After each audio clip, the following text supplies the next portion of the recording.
Hello YouTubers, in this video we're going to be changing out the sway bar end links on my 2009 Saab Aero all-wheel drive. This is how the car was when I bought it. It was lowered 2 inches all the way around with a set of Megan Racing lowering springs.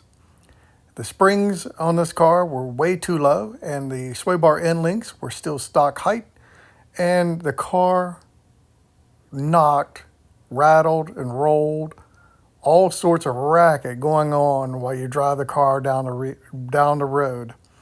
And so the first thing I did in previous videos, as you've seen, is raise the car back up, put back on the stock wheels, and now it's time to address the sway bar end links. And that's what this video will cover, is that job. So I did not mean to do this video at the outset as a voiceover, but I had mumbled and garbled some words that were incoherent. So here we are doing a voiceover on this part of the video.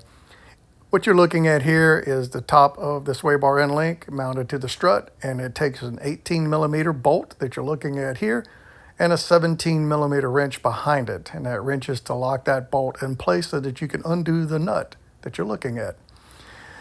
You do the same thing on the back, put the wrench behind the sway bar end link, and you will feel it fall into place, and then you take your 18mm on the bottom and remove the sway bar end link. Nothing more to it. 2 bolts and a wrench behind it. So the new ones, I bought Moog, and they're greasable. I like that about this.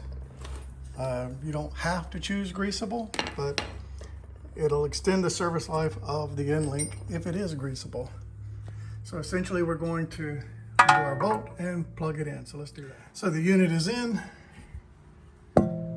We just got to tighten it up, and it's going to be good and tight is the torque. I believe it's 47 foot-pounds to hold me to it. Sway bar end link in. These are also beefier, if you can tell, than the stock. So we'll see if that makes any difference or not in the driving, but YouTubers, that's how you do sway bar end links on a Saab 9.3. If you like the video, like the video.